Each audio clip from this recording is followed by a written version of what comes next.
Welcome to a new season of the Bruce Lee podcast. We are kicking off this season during AAPI month, so I am going to be focusing on AAPI guests all month to begin with. We used to have a segment on the show called AHA, where we introduce the audience to an awesome Asian or Hapa out there in the world doing good work.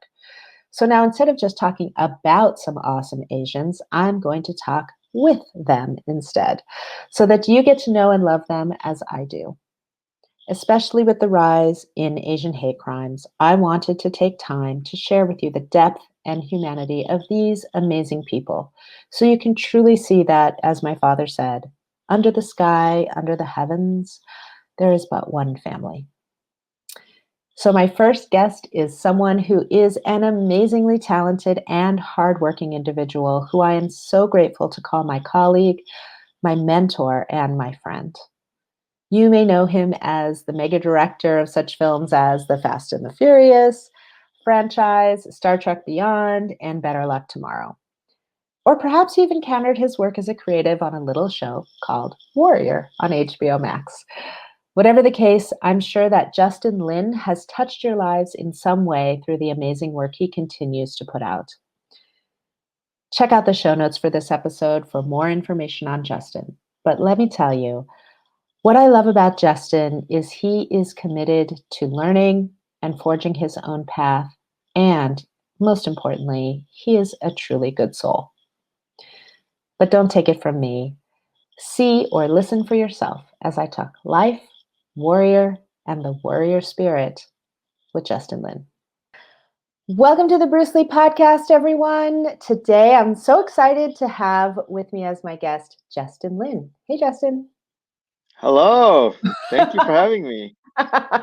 Thanks for doing this. I grabbed you in the middle of your busy schedule because I know you've always got a ton of things going on, but Fast 9 is about to come out next month, right?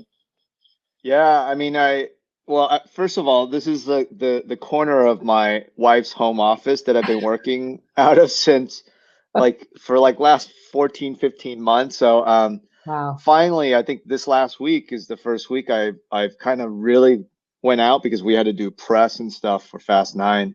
But it's been quite an ordeal, you know. But it's amazing to be able to actually in the year to be able to be with family, but also to reach out to people in this little corner. Like we finished this Yeah. huge movie in this little corner, and then now I'm talking to you in this little corner. Bringing it full circle here. Mhm. Is your wife excited to get her office back at some point? She's been very quiet, which means I must have done something wrong to her office. So she's probably already created another office somewhere else, and I don't even know. So so that's super exciting. Fast 9 is coming out. I've seen the trailer. It looks fantastic. How is it for you to be back with your Fast family?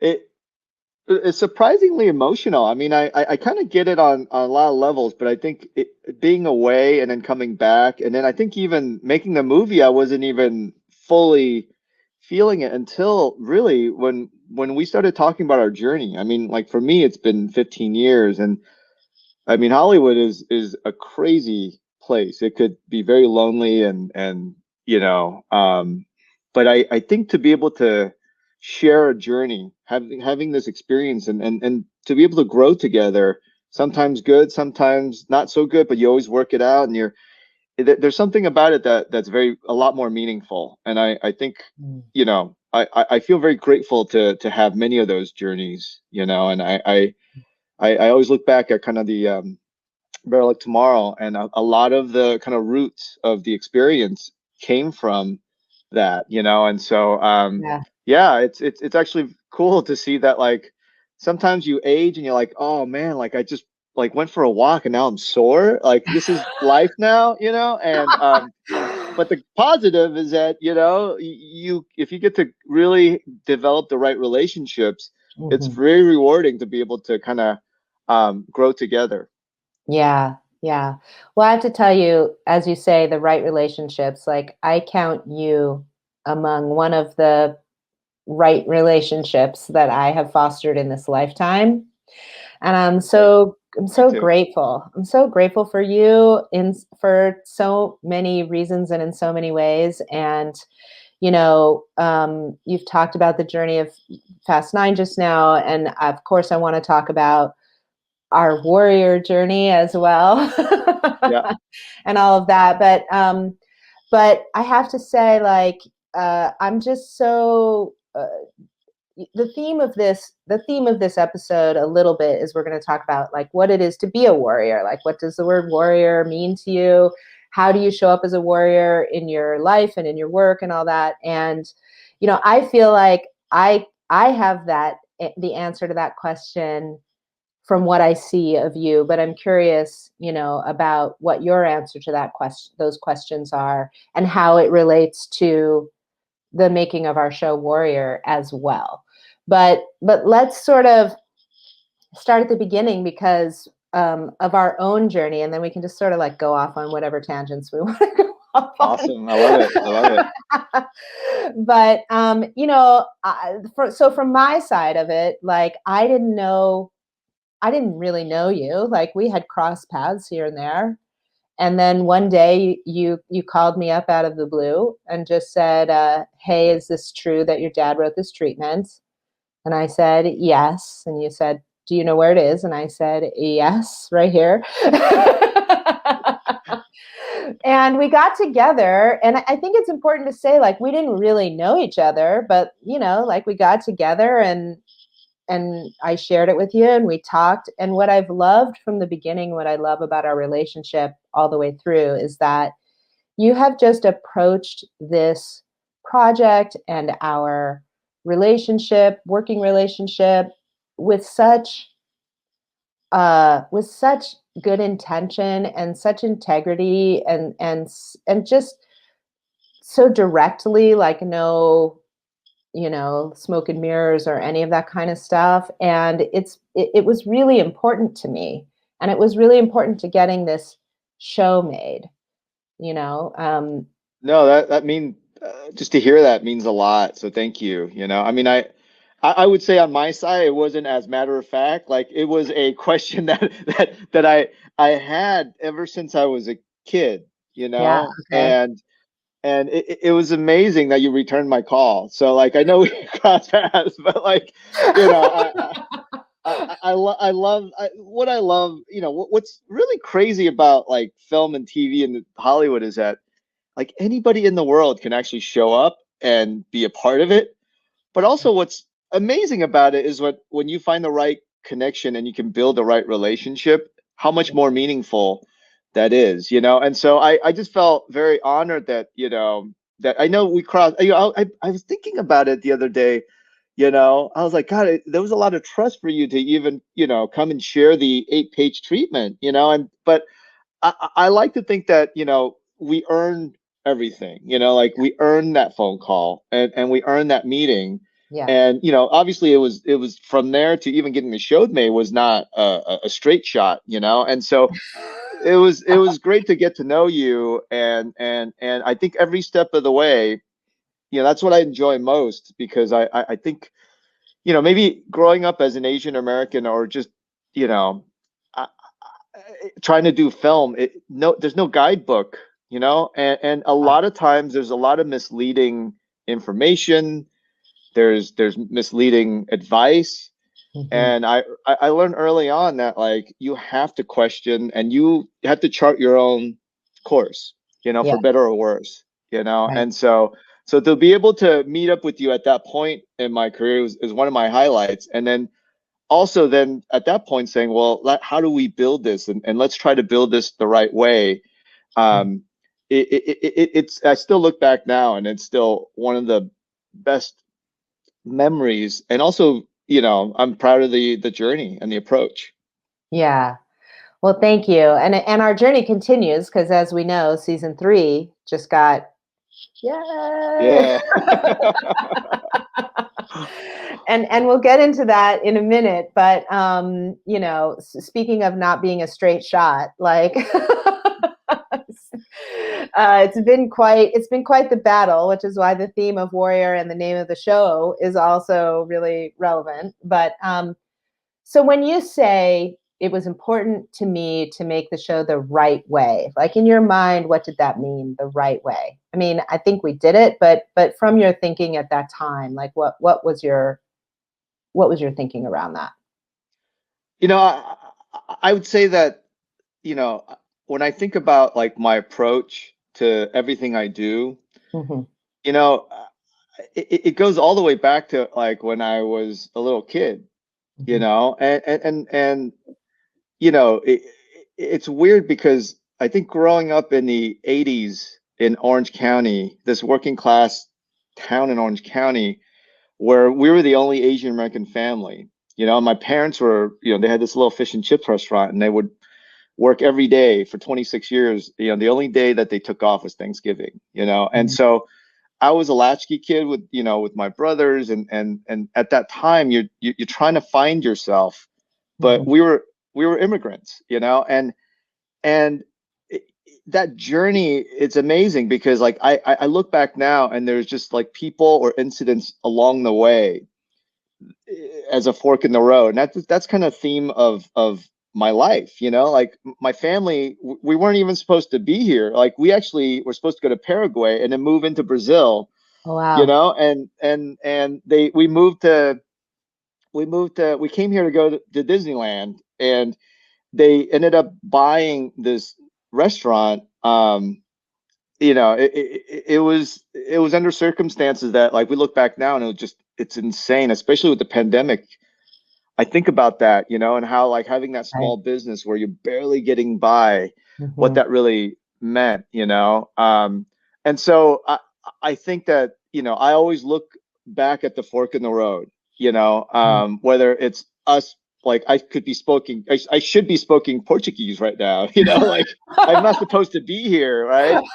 You know, or like it was going to the boys club in Buena Park, and you know, Coach Bob, like, you know, plucked me and my brother, the only two Asian kids, and put us on the basketball team, and we sat on the bench the whole time. I didn't know how to play. I was a fourth grader, and then it just something about it like really kind of like connected with me, you know, and so for that next school year, I just practiced by myself, even though I had no coaching. Every kid was playing soccer back then, and being like excelling in sports, like build confidence, you know, and then it like it increased like my love and finding my passion, and even, you know, looking back now and seeing like, you know, like your father, like Bruce Lee, seeing him for the first time, you know, it wasn't even him. It was you know, because we didn't have cable or anything, and VCR was just starting to get, and you know, we could only rent movies from the 99-cent store, so you didn't get all the good movies. You got all the like really, you know, like it's a crapshoot. You just like, oh, this looks cool, and then 1 out of 10 is actually good. And I remember I remember those things, and I think as an Asian American kid, you know, trying to make sense of things. Mm-hmm. And so I think that's why like first time seeing your father on screen, like there was a connection. I didn't understand it. I look back now and obviously it was not a conscious thing, but there was a search for the sense of empowerment, you know, Mm-hmm. and it just clicked for me. And I'll tell you right now that like I'm not a Bruce Lee aficionado. Like I was just a kid that kind of was absorbing, you know, Yeah. and I remember seeing him for the first time going, wait a minute, so all the Bruce Lees and whatever on Channel 9, Channel 5, like those are the imitation versions of him, you know, and even like trying to search and seek him out was a journey, you know. And you know, I didn't have any money, you know, as a kid, and I remember I saved up just enough money, and me and my friend rode our bikes from our house in Buena Park to Anaheim, and I don't know, maybe it's 5 miles, 6 miles, but it felt like it was another world, Anaheim, because there was a martial arts store, and I bought this, you know, poster from Chinese Connection, and I was Mm. so proud to put on my wall. I could tell you, you know, I mowed Kim Fisher's lawn. I got paid $5 and I saved up and I got this. Oh, it was the greatest thing. And I think, just through the years, really kind of connecting with, I think maybe my interpretation of his philosophy.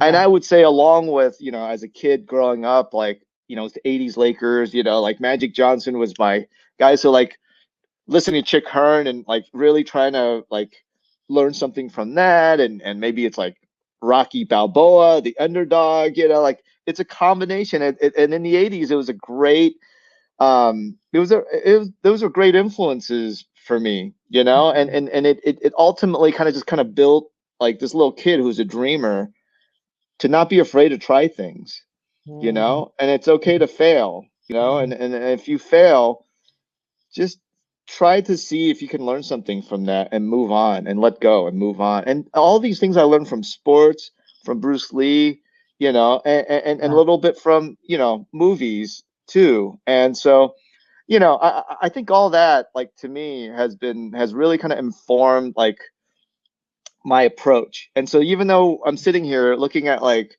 these big tentpole movies, I still feel like a lot of the influences are still at its core came from there.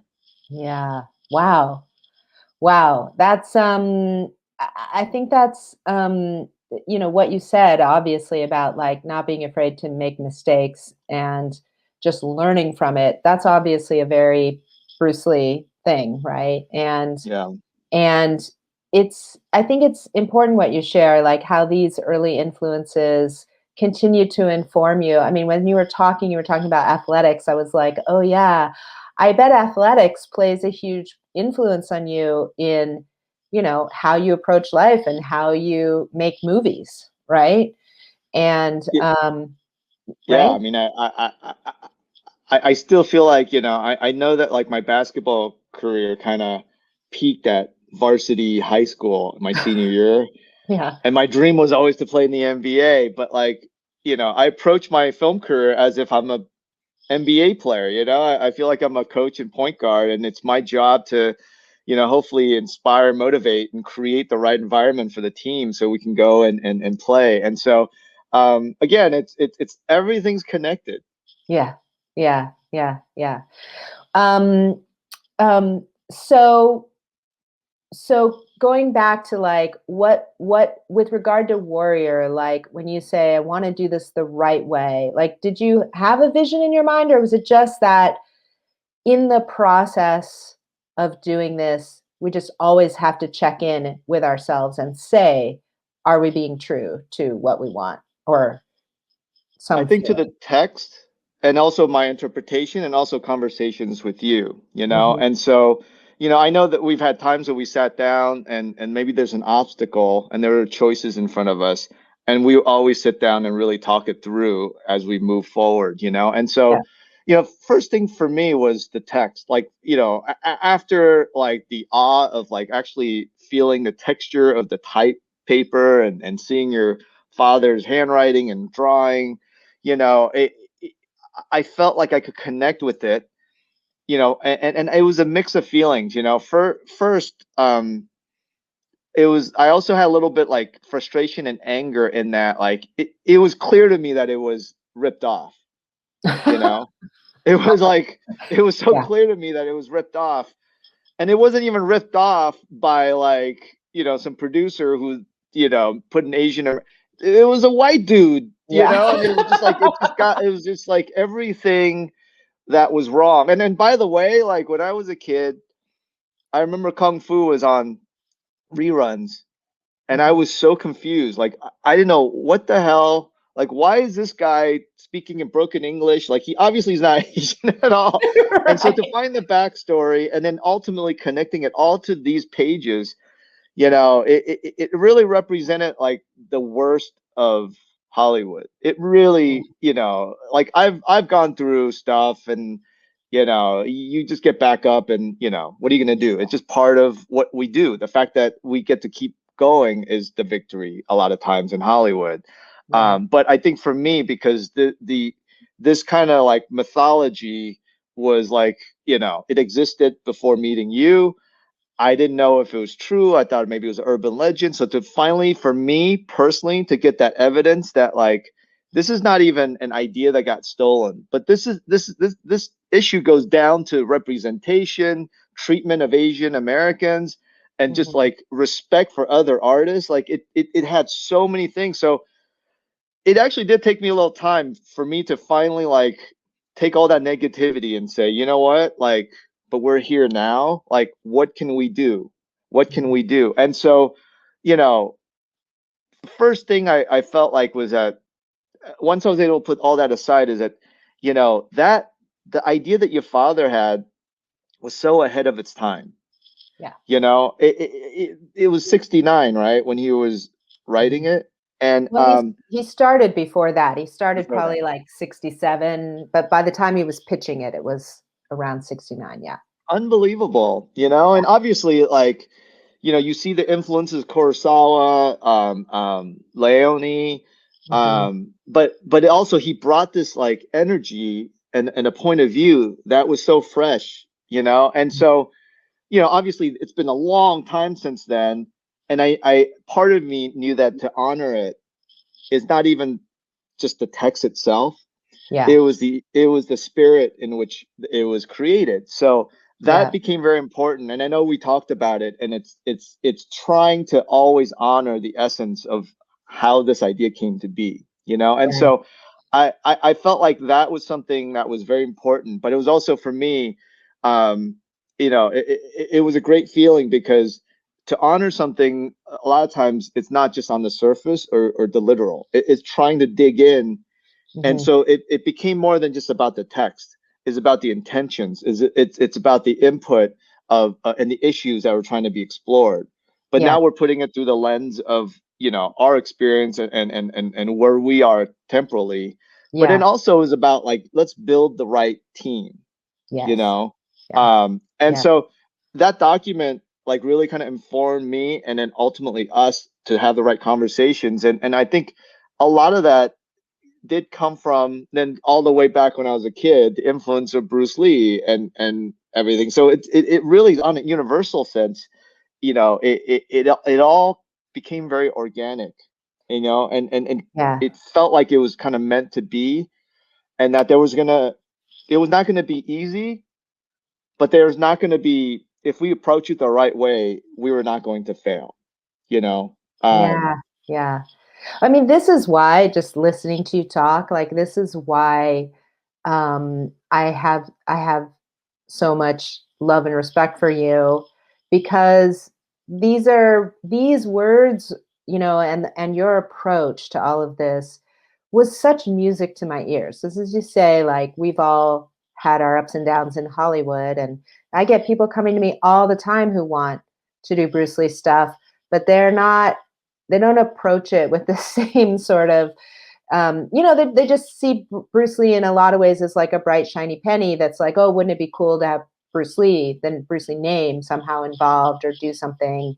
Mm, And when you were like, no, we need to do this the right way, and we need to, and we need to honor the history of all of this, and we need to get the right people and all of that. And then just like you really reaching out a hand to me and saying, and I want us to be partners. Like I really, and meaning it. Because a lot of people say that to me. yeah. But not everybody means it. So, Not just to you. I think this town is full of, oh my goodness. Like, part of my career is like, as I get more, like I earn more, I'm trying to eliminate all that, you know. It's just like it's just a waste of time.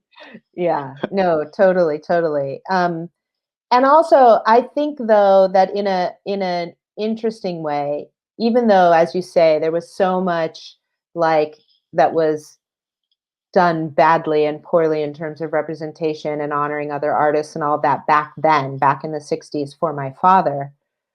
I think about, I don't know if you ever think about this, but I think about like, well, if that show had somehow gotten made in the 60s, I mean, it wouldn't have been anything like the show that we made, you know? There just Yeah. wouldn't have been I often joke that my dad probably would have been the only Asian guy in the show, like, Yep. So in some ways, like, everything sort of works out in its own time, but like you and me coming together, putting, in this time, in this moment in time, and being able to do this show in the way that we've been able to do it, in a lot of ways, honored the show even more, in my opinion. Oh, that very well said. I feel like sometimes, as human beings, of course, like you go through something traumatic or you go through a negative experience, it's so easy just to go, okay, I get, but the fact that like, and I admit, like I said, it was a lot of kind of negative or anger, frustration, not even at the material, but at the treatment of the material. But Yeah. I think when once we were able to kind of like really kind of like let all that go and say, well, we're here now, and this in a way it was kind of meant to be. Let's not ever compromise, on Yeah. process. Yeah. And so you're right. Like I think it in many ways, you know, I think your father, I think what he created, not even just like text, but I think in connection, Hmm. to me. And that's why, like, Hmm. like as a fan, I'm like, oh man, there's a statue of him in like some country that I would never think would be connected, but he has that connection. And I think that's what's so Yeah. powerful about, storytelling and about the medium that we, work in, is that if you can have a true connection, it could live on, beyond us. Yeah. Yeah. Yeah. Definitely. And I feel really, I mean, I feel we've created an amazing show. Obviously, I'm a little biased, but I think other people tend to agree as well. And I'm grateful that it will live beyond us, that it will be available to people for generations to come. Um, Yeah. but so we've talked about how Warrior was not a straight shot. Let's just talk about what were some of the fights, the battles that we had to wage, or like the warrior stances that we needed to take, with the material and getting the show made. Because what it took us, what, like 4 or 5 years to get it on air, something like that. Yeah, yeah. And before, I have to give Danielle, a Yep. lot of credit, D- Danielle. yeah, Danielle Woodruff, yeah,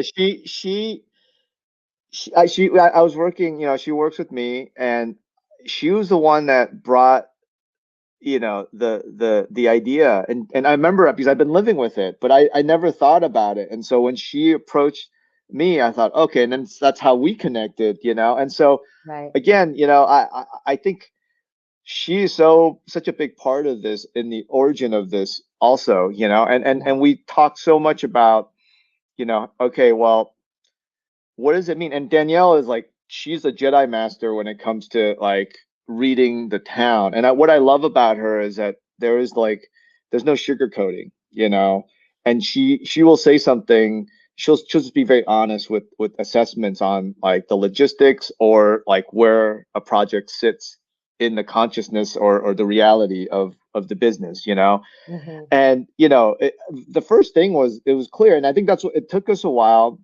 And again, like, I don't mean this in any negativity, but it was trying to find the right partners. Yeah. And it is amazing how, like, very quickly we were able to, like, when we brought the material out, we met some really talented, great people. Yeah. But I always felt like their approach was always kind of like on the surface in. It was like action first or genre first, Hmm. and that just felt, we went through, many iterations and, many trips on potential partners, and we just couldn't quite get there, and it was time to kind of course correct. And that's when I think we sat together and we were just brainstorming, and I kind of, like, personally, I went back to kind of like trying to channel like your father, right?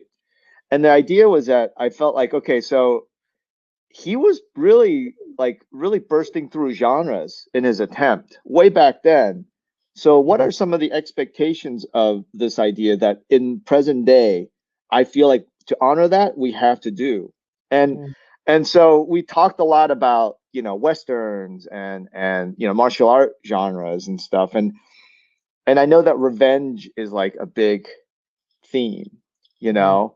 Hmm. Um and it was like this amazing kind of afternoon of just talking and being very honest about what drives these genres. And for me, it felt like, and it's in the original document where, Assam shows up and it's a search for, his sister, Hmm. you know, and obviously he's part of the, Tongs and there's this whole journey. And I thought, maybe the best way is to take that, but like, what is the expectation? Expectation is that he's going to go on this journey looking for his sister. But Right. what if we set that up and then he actually finds his sister in it at the end of the first episode instead of a 5-year journey? He actually Right. finds her in the first episode. And on top of that, he is in a way, he's our protagonist. So we're always like very much uh, uh, as viewers, we're always conditioned to think that, oh, we will always give the benefit of the doubt to our protagonist, Hmm. and so why don't we play off of that, and let's have him come in. He's part of the Tong, he's looking for his sister, and we are with him subjectively, so whatever he does, we're with him. We can empathize with him. But at Yeah. the very end, we introduce this new character, and she's basically says, Yeah. you're I left for a reason. Yeah. There's a F you, different by there's the way. yeah, there's another point of view to all this. I'm an Asian woman in China. I would Right. rather come here. And so Yeah. that to me was such a pivotal moment, because once we decided, okay, well, that in itself is kind of our modern day take off of your father's Mhm. existing material. That to me then really like elevated our conversation with every other showrunner, Yeah. and so um that led to like this next level of search where I felt like we were able to remove like cool action, kicking, fighting, whatever. Yeah. To Yeah. me, like if we're talking about like technique and martial arts, usually we're in my mind that has to be close to being in production, because it has to be built from within, and so Yeah. that was our big switch. Once we switched that, I felt like then we were able to connect on the right plane. And the people Mhm. that didn't quite get it, that's okay. It's just not the right fit, and that's Right. how we were able to meet up with Jonathan Tropper. And I think once we had that conversation, you know how Jonathan is. He's like, okay, and he leaves and he comes back, and that was awesome, because I could tell that like there was a connection, and he was trying to process it his way. Yeah. But that was an example of like trying to kind of curate and make sure that we build it right. Because I think if you go out with everything just 8 pages, it could be anything, and people's approach are all different. But once we were able, as as part of the creative, we're able to kind of again curate the discourse. Yeah. It led to the right partner, Yeah. which is Jonathan. Yeah. Jonathan, whom we Yeah, love. yeah, Um, um, I mean, this is what I really love about working with you is that you're, in my opinion, you're focused on the most important things first, like the story, the way in, the approach, like all of that is so important to you. And it's the right way to do things rather than like taking the surface stuff and then trying to come up with like, well, what the inner layer is. It's like, no, you start with the inner layer, which again is very Bruce Lee, and work your way out, like it's of course the show is going to have great martial arts action, of course, right? But like within what context? yeah, And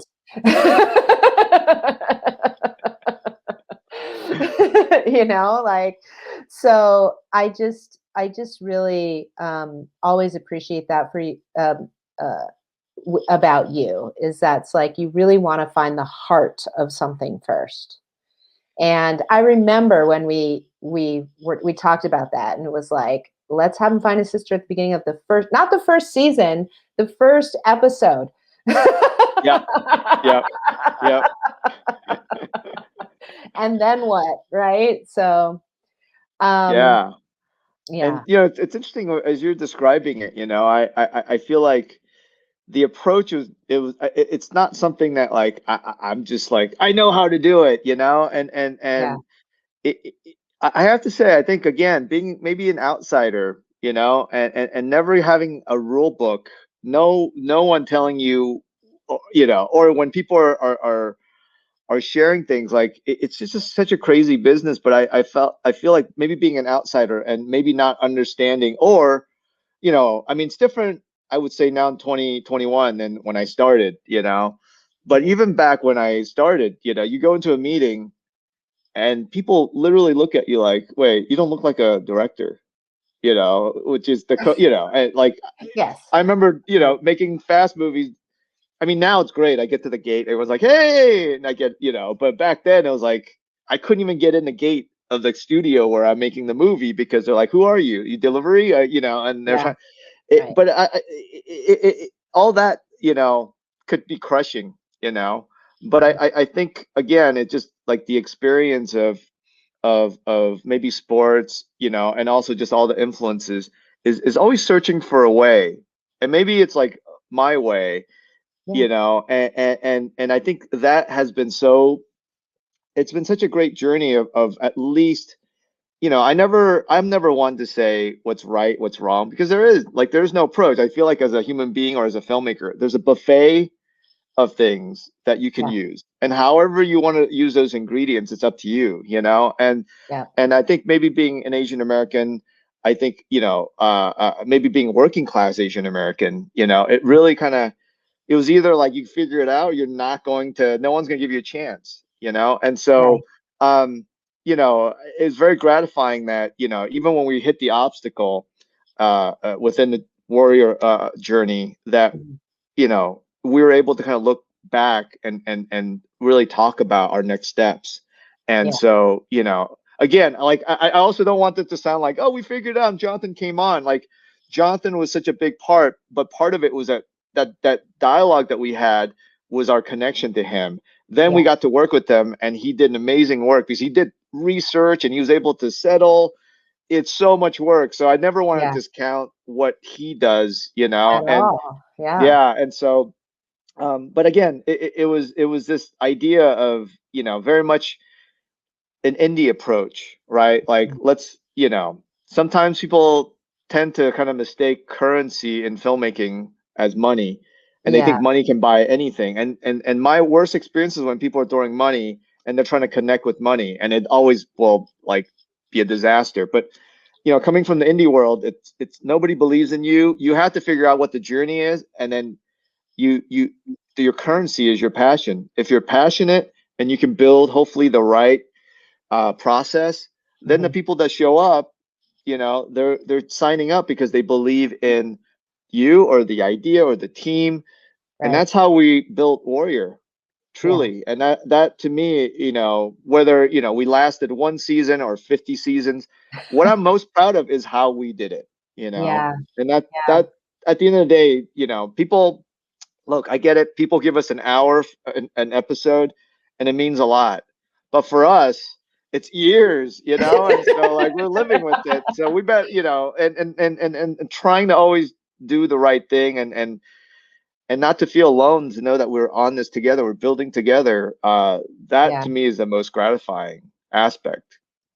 I mean, as you're talking, I feel like we could just talk for hours and hours. As you're talking, like so many questions and things I want to talk to you about are swirling through my head. But I'll start here, which is I remember you saying to me when Warrior got canceled after season two, for all intents and purposes, the show was canceled, right? So Hmm. um, and I remember us talking about how, is there a way to get the show back and holding out that hope and really wanting that, but not knowing if it was possible.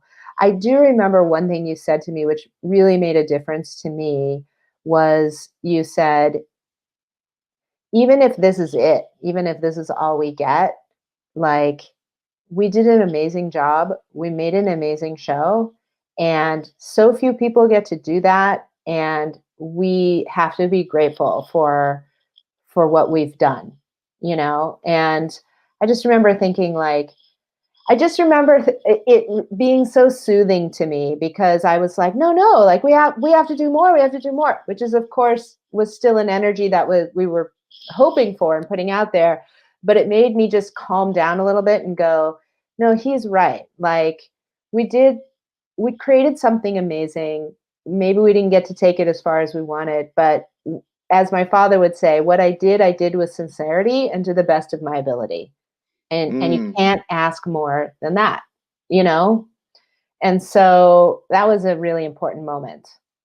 Yeah, I felt like you. Look, I felt like you, but also this desire that like that we were just getting started, I know. Yeah. and even for us to get to where we got to, again, not in Jonathan Tropper, but then trying to then flying around the world trying to figure out where are we going to build 1800 San Francisco, and then finding this amazing crew and studio in Cape Town in South Africa, and then on top of that, going through the casting process and Yeah. really, you know, developing that language of no, this is not it's not what you expect. Like, I still, some of those moments, like sometimes the small moments are the most gratifying where some of the, Asian American actors come in and they're kind of doing the Asian accent. And we're like, no, absolutely Yeah. not. We're not doing that. And I think at first some of them were like,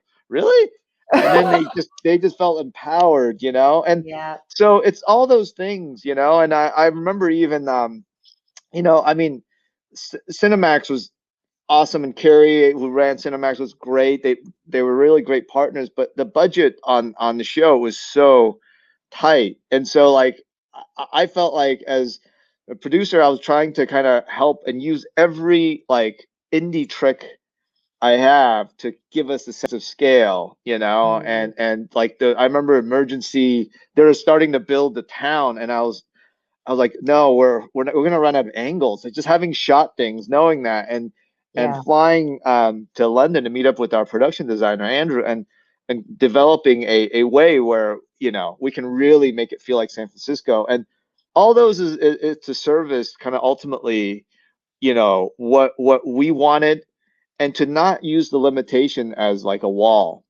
It's to Yeah. say, okay, well, there's a limitation, and yes, but we're going to figure out how to tell our story the right way. And by doing that, I think it really galvanized the cast and the crew, Yeah. and yeah. So season two, it was so weird because like it wasn't because the show was not well received. It was just a channel that decided that they weren't going to make, and usually that is it, like, so I have to, admit too that like I felt like we were all going to do whatever we can to make it come back alive. But, the way it got to get made, and also a channel network deciding they weren't going to do original programming anymore, is usually like, that's it. You're not coming back, And so again, you know, I I felt like we should always be proud, and in many ways celebrate, embrace kind of what we were able to accomplish. But also, one of the things that I think, in having been in this business, it's weird. It's like, when you talk about your father, it's almost like this balance of, um, you always have to create momentum, but you also have to have patience. I know Mm. it's kind of, it doesn't make any sense, I but I feel know. like that was our journey to season three. Mhm. It was Yeah. that we were never going to lose hope, but we were never, I didn't want us to operate, from a point of not even desperation, or just a need. I want us to kind of operate from a position of like pride, you Yeah. know, and then Yep. if with the pride will give us patience, but at the same time, always making sure like, well, what is the dialogue, because again, like I've been in enough when people are humoring you, or there's agendas and politics, Yeah. but I think if you can really be proud and take a breath and take a step back, then you can see things clearer, Yeah. and we can have like the right conversations at the right time. And in this case, I mean, I won't go into the specifics because a lot of it should remain private, but it was threading that needle again and again and again. And then soon we were having the right conversations with the right people at the right time, and it Mhm, all came back for the right mhm, reason. mhm, mhm. I love what you say about momentum and patience because, I mean, so much of everything is a balance of opposing forces in a way, right? And it's like my father used to talk about natural instinct and control, and here we're talking about momentum moving forward, but also patience to sort of do it right. I mean, to me, it makes total sense, and this is in part why I count you like not only as, like a business partner, but also and a friend, but also like a mentor. Like I just love having these conversations with you. You have so much experience and I just so appreciate your approach that and I just feel like I learn so much from you all the time. So I'm so grateful for that. And yes, like you kept telling me throughout this process, because I was like, we need a season three, we need a season three. And you were like, we're working on it. We're working on it. It's okay. Like we have to have the right conversations. We have to, and I was like, what can I do? What can I do? What can I do? Like, tell me what to do.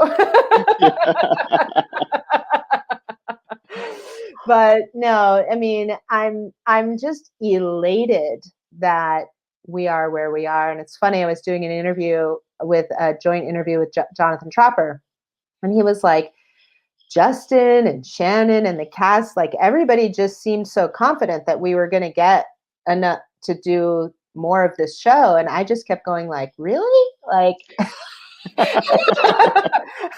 where are you getting this confidence from?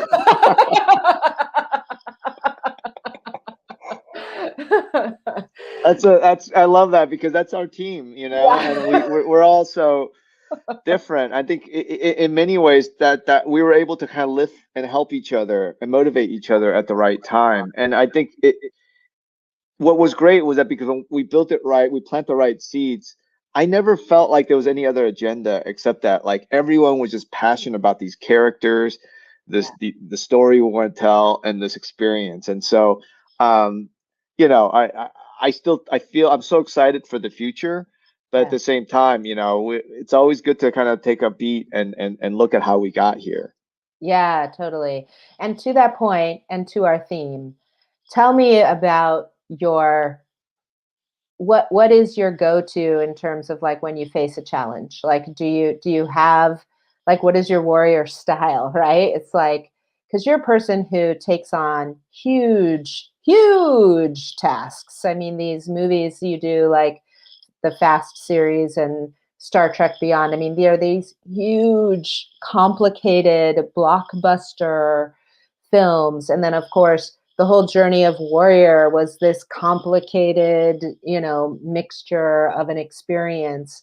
And so, like, what would you say your style is when it comes to, like, you know, tackling these types of things? I, I think to me is it's just about growth Mm-hmm. and trying to do things, at least for me personally, the right way, you Mm-hmm. know? And what I love about what we do is also that I'm not like a painter where I could be in a room and with just me and a brush, it's like it takes no matter what, small idea, big idea, it takes a lot of people. You make these big movies, it's thousands of people, 2 years to help bring it to life, and so um I that's something that I enjoy more than anything. It's just you really if you do it right, um and I think with repetition, with shared experience, you tend to like find people of like mind if you do it right. And Mm-hmm. that's something that's earned, and I take a lot of pride in that, and at the same time, I it is a crazy business, and to have the right perspective and energy, and Mm-hmm. I always say that like there's no point in like creating drama. Drama will find you, like not everything's going to be perfect, but also don't get crushed when something goes bad. If you get stabbed, look, I've been in, this is a business where people do things whatever they do, and now I'm at a point where it's like if I get stabbed in the back, I'm like, thank you. At least you're good, you showed me who you are, and it makes my life easier. I never have to deal with you again. And so, Right. and also just like point of like who you are and what your expectation is. I think there's a lot, and I get it, like especially when you go to the bigger budget, there's a lot of pressure, and there's a lot of Mhm. politics. But I've never been able to engage. I don't know how to play their games, so I had to figure out how to like, really negotiate and be able to like sleep at night, because my mental and physical health, it becomes more and more important as I'm growing. And so Mhm. having that perspective and know that like, you know, it's okay. Like we're always, I'm always growing, and I who I am and who I want to be. It's something that I set the bar. Like Mhm. like Fast Nine's about to come out. I already have the list of stuff that I could get better at for the next project off of Mhm. Fast Nine. Mhm. So I don't, like it's great. People like it or not like it. All I care about is that if I'm lucky enough to have them spend 2 hours, that already means a lot, whether they like it or not. Like I hope they like it. I work really hard on it, but Yeah. I can only control what I can control. And Mm. I think that all those things together is maybe like my continued search to try to keep growing. And at the same time, it's something that I think I from as an immigrant kid in third grade, that's what I was searching for. And Mhm. I obviously, like, I'm a human being. I sometimes you like, oh, I was taught you listen to people and you try, and but that didn't work always. So then I had to kind of find my own way. And so it's actually like, to me, it's always about like the day that I feel like I know everything, then I should quit. And I don't know what it is, but I feel like, it wasn't until doing the press for Fast Nine that I, you go back to Bear Like Tomorrow, it's like it's been 20 years. But I Yeah. feel like I'm just getting started. I'm like, wow, I'm still learning. I'm still like, I want to be a better storyteller. And, Yeah. so to me, like success is not even box office or anything, this is a vicious, industry, right? Like Mhm. there's 1,000 people in line to take your job, and so Yeah. I don't know. Like I feel like success is the fact that you get to keep doing it and you get to keep growing, and so like those things are, you can define, anybody can define it any way they want, but I'm comfortable and I'm happy with Mhm. like how I define it, and I Yeah. think that approach, has like goes across. And it doesn't matter if it's a network pilot or is a tentpole or independent film or is a passion project.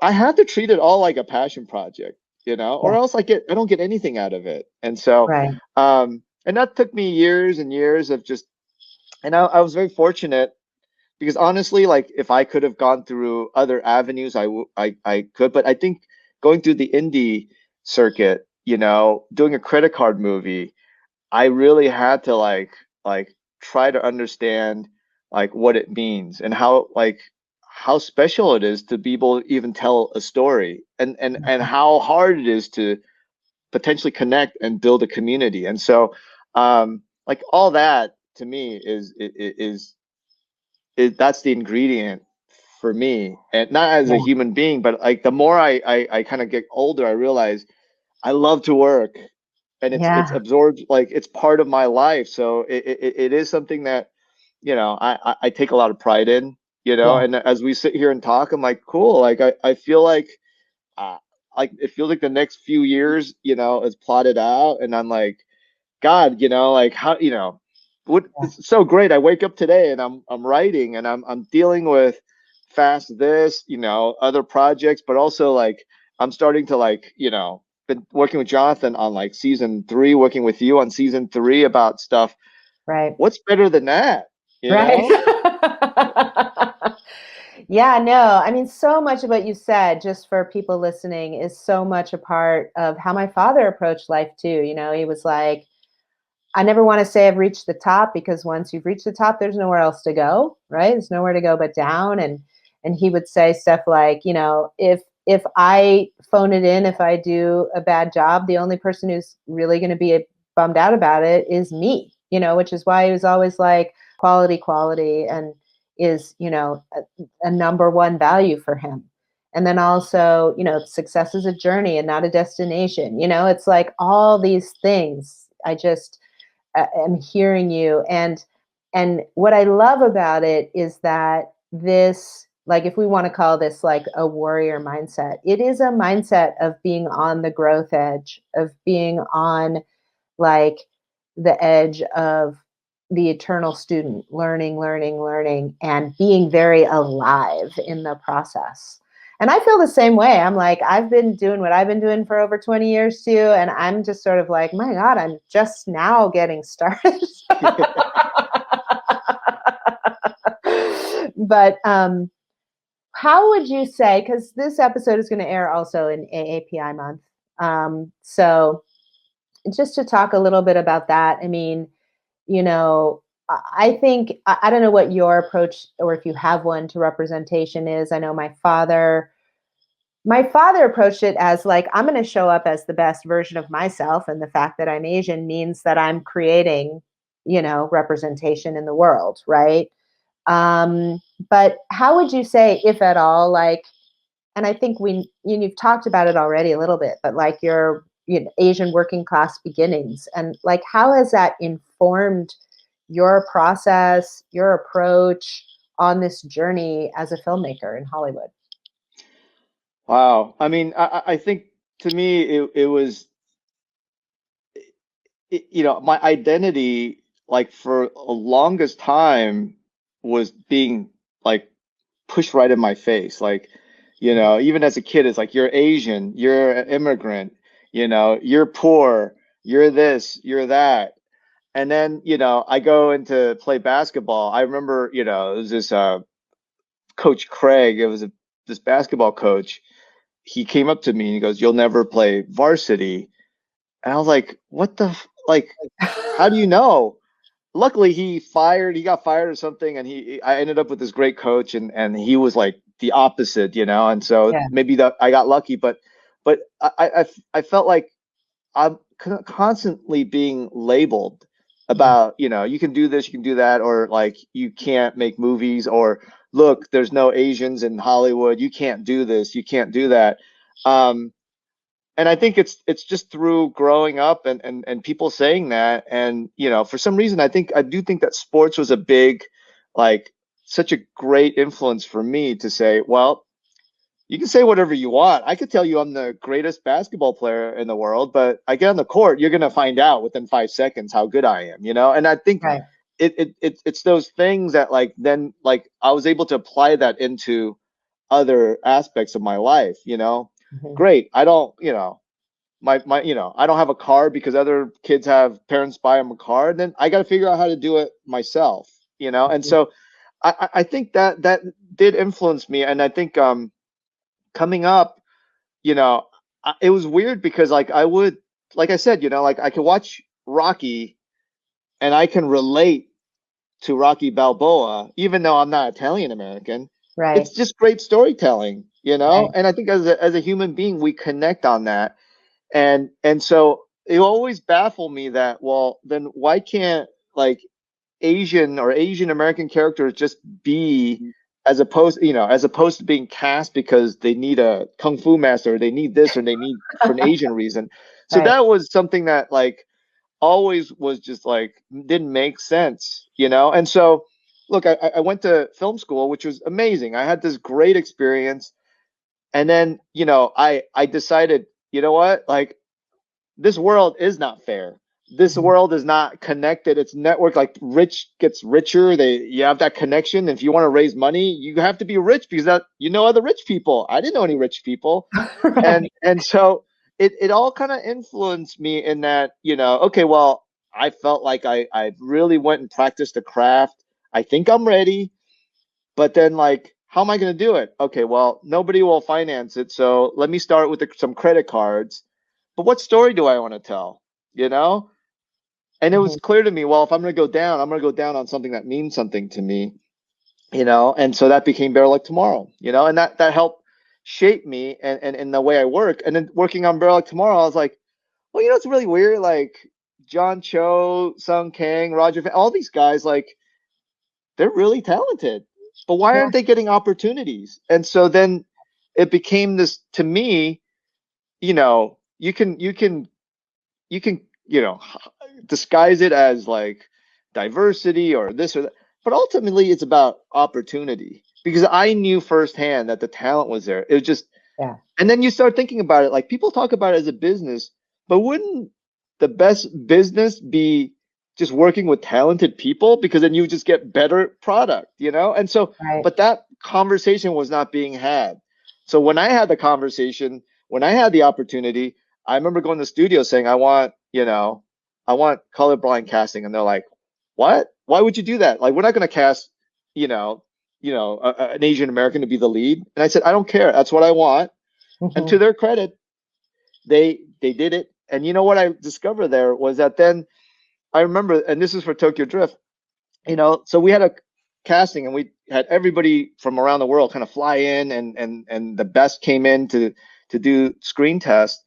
And I remember there were like Asian American actors that came in, and then they weren't off book. Mhm. And I remember I pulled them aside and said, look, you're coming in to try to fight for the lead of a big budget movie. Why can't you be off book? And Mhm. they're like, oh, well, I'm just used to like, coming in for 1 to 2 lines. And that's what the opportunity was back then. And so then it opened Right. me up going, oh, this conversation just can't be with the studio. It has to be with other Asian Americans saying, hey, man, like if you have an opportunity, go and take it. Don't Yeah. wait for anybody to give it to you. And, Right. so it's interesting because just when I think I know what it is, then it's something else. And then Yeah. at the same time, like you realize, our world is just so insular sometimes, and the politics and stuff. It was hard for me because Better Luck Tomorrow is not like a feel-good movie, but it was trying to share a message about identity and exploration into that and having empowerment as a storyteller. But even then, it was like there were like really some uncomfortable like interactions with the community. And so then I had to like redefine what community meant for me, which is that I don't know, like look, as much as like I'm proud to be Asian American, we have great people, but we have morons too. That's what makes a community. And so like That's it what it, it, makes it humanity. yeah, and that's okay. And that's okay. And it's for all of us really to participate, and then we can decide. And for me, I've now had the luxury of time. It's through the shared experience that now my community, is all these people that I know I can trust with my life. And so, I think going back to kind of what you're saying, like the journey of, I think being Asian American, I think it's always changing, it's evolving, and it should. And I could tell you right now, like, you know the casting story I shared. But now what I love is that with this new generation of actors, yeah, man, I go into a casting session, they're coming in going, this is my role. And that was a mentality that I think my generation it was hard to come by because it was so crushing. It was not even expected. Right. But to see that evolve and to see it's so exciting Yeah. for to see Asian American faces come in, and it's like it's not about like, oh, I hope I get this role, is that this role is mine. And so Right. there's a lot of hope in that, and I feel like it's just the beginning. I think that dialogue needs to be had, and hopefully we can keep having those dialogues, because again, like it's not just even an Asian American issue, it's just a quality issue. Like I feel like there's talent everywhere around the world, and if you can create those opportunities and people can have the right approach, we all benefit. We get better stories, we get better performances, we get better everything. And so it is great to be able to kind of, I always say that like when I first got my chance, you get into a room and you have these dialogue, and you're like, oh, cool, I'm here. Then you realize there's another door that you can't get into. Then you work hard, and somehow you get into that door, and you're like, holy crap, you're having another dialogue. And I can Right. tell you, like, I've gone through, and now, like, I'm into like dialogues, with people that like are very influential, which is great, Mhm. and that's something you earn, and so yeah, I think especially talking to you now, and it's a little bittersweet because as an Asian American, with all this kind of Asian hate out there, Yeah. it just like it baffles me, it angers me, it frustrates me, because like I have a 11-year-old, and I never thought I would have to have that dialogue with him, telling him that, like, hey, when you go out, Mhm. just be aware of your surrounding. If you hear like running, you might just want to make sure, like just I Yeah. can't believe I'm having that conversation, but what are we gonna do? Like we got to keep like moving forward, hopefully having the right conversation so that, whether it's like content so that people can relate and empathize, but then on every level we have to have these things, Yeah. and hopefully, we're not perfect, but let's keep going. Let's keep trying to have the right dialogue, and Yeah. I still have hope. I think we're in a kind of a dark spot right now, Yeah. but I think it's important. I think even, not just Asian American, but just globally, Mhm. we're going through this like transition, and hopefully we come out of it on a positive note. Yeah. Yeah. That is the hope that I keep holding on to, and that all of this is in service to some greater understanding on the other side, right? Yeah. But I think something that I've heard you say again and again in our conversations, which I really appreciate, and which I think is a great lesson for everyone, and which is also very Bruce Lee, is you keep saying like, I didn't know how to do it, so I had to find my own way. I had to forge my own path. I had to figure it out for myself. I had to, which I think is maybe you were shuffled into that as part of your circumstance, but it created in you this work ethic, this uh, attitude, this um, um, courage, to say, well, nothing is being just handed to me, nobody's saying this is how you do it, so that means if I want to do this, I have to figure it out.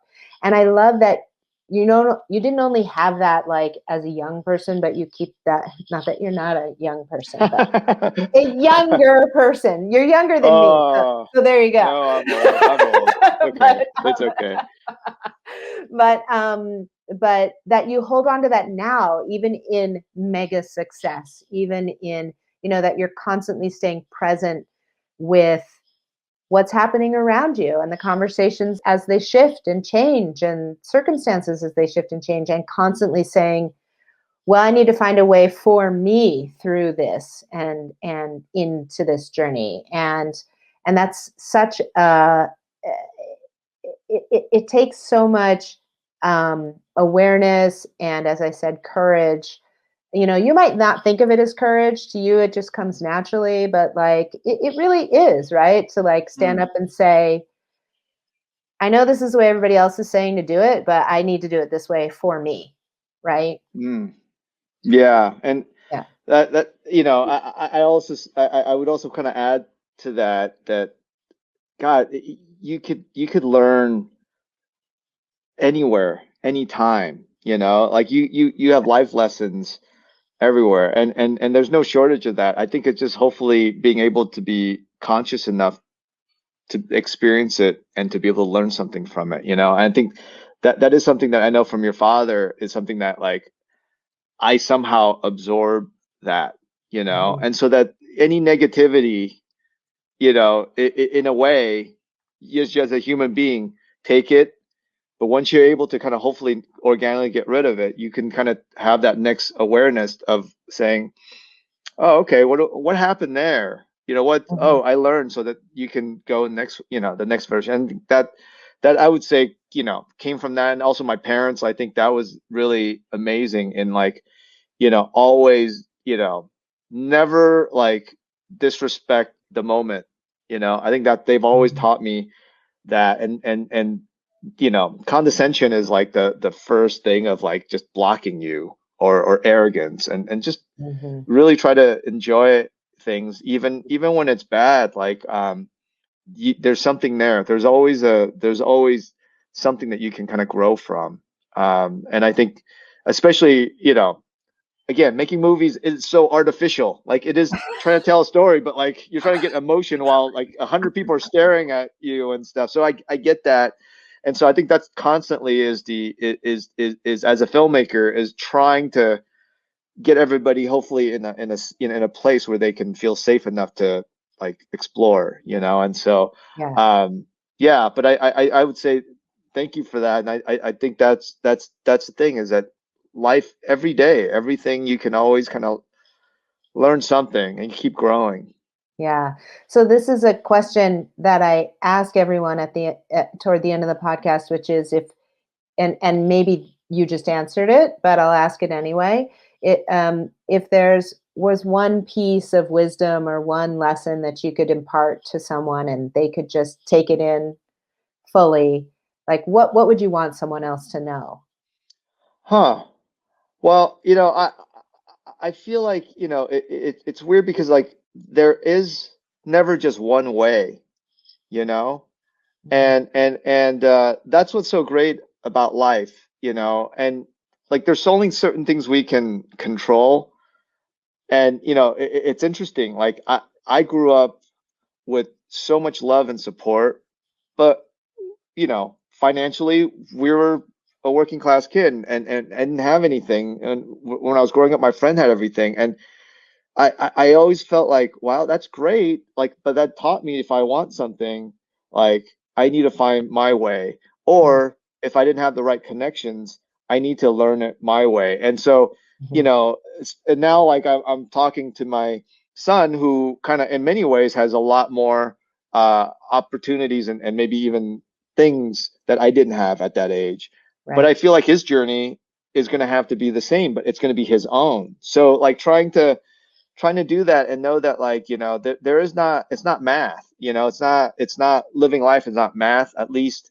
And there's always multiple ways to achieve. And it's always, to me, the goal. I think sports teaches you to have goals, but goals are not like, it's not end all for me. It's just a little pit stop, you know? And even if you don't hit your goal, you're going to be somewhere else, and that will be the next pit stop. And then you figure out, like, how do you want to live, And so, Yeah. and I think, again, part of I work so much that, like, my work and my life, everything kind of gets like really. And so, in a way, it's the best of both. It's trying to be more efficient as a Mhm. human being, but also try to be able to be open to kind of take in and to grow and just keep going, and that makes it all worth it. Yeah. Yeah. Beautifully said. I have to say, I'm gonna take what you said that your parents told you and hold that close. When you said never disrespect the moment, I Mm. was like, ooh, yeah, that's a good one. Yeah. I love that. Yeah, both my Um, mom and my dad, like they that's like a lot of their messaging to me, but in their own way, yeah, yeah, and I yeah. I could tell you, there's been times where, like, I feel like I'm in the gutter. I got my head crushed in, and my dad would just say the right thing that reminds me of that. Or like, if maybe I'm getting a little too high, my mom would say something, but the messaging to them, like in their own way, has always been very, and I'm forever grateful for that. Yeah. And now I'm forever grateful for it. That's a shared experience. I Way to love it. pay it forward. Yes. Well, quickly, just because I'm curious, because it is AAPI month that will release this. Tell me, do you have a Chinese name? What is your Chinese name, and what does it mean? Oh boy, my Chinese name is Ling Yi Bing. if someone can help me, I actually at one point I think I knew what it meant, but like, I just know that if you say it backwards, Bing Yi Ling almost sounds like ice cream, but like that's all I know. I love it. I love it. I love it. I love it. Yeah, I mean, it's just something fun. Like I have a Chinese name too, and in Cantonese, it's Bei Hang Ying, and Like, and uh, and it means like Hung is like in Hong Kong, it means fragrant. Hong Kong mm, is fragrant harbor, so Hung means fragrant, and then Ying means like it's hard to describe it. It's like the crystallization, like the pure crystallized essence. So it's like the pure crystallized wow. essence of fragrance. And so, of course, my brother, as kids, he used to call me Smelly Ice.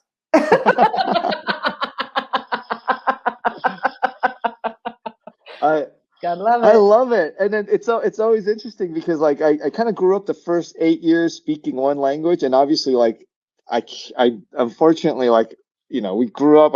I'm like so American that Yeah. I kind of understand. So I even when you're just saying it, I know that like there is actually like in China, there's amazing how much more layers there are. But then Totally. again, like then you translate it and it comes back again, and then you become like stinky egg or whatever. It's like a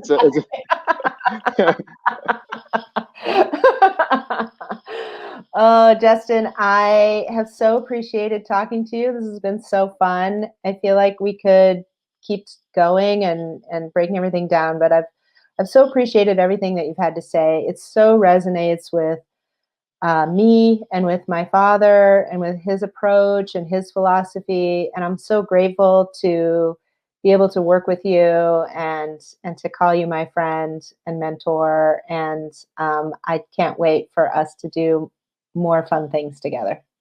oh, for sure. I feel like and thank you. I again, like I going back to the very beginning of our conversation, I think, aside from, telling stories, once you kind of make it, you take it out to the world, you can't have any more control, which is Right. actually that's like the best way to be able to like do something. Hopefully the process has brought you to something compelling to share, but Yeah. then you have no control, but I think on the other side, like I'm so grateful to have you as a friend and also as a partner, create a partner that like we've been having all these great conversations. And I know that like there's even more conversations that we had that wasn't war, but I know it's going to come to something else, Yeah. and that's to me, that's the exciting thing. And like, I'm just grateful to be on this journey with you, the way we like earned it. And Yeah. yeah, I'm again, I feel like we're just starting and I can't wait for what's to come. Yeah, me too. Well, since we're both going to be working for like another 30 years at least, there's going to be lots. Yes, I believe that. I believe that. Amazing. Well, thank you so much. I appreciate your time. I can't wait to share this episode with the world, and Thank you. I'll talk to you soon. Thank you.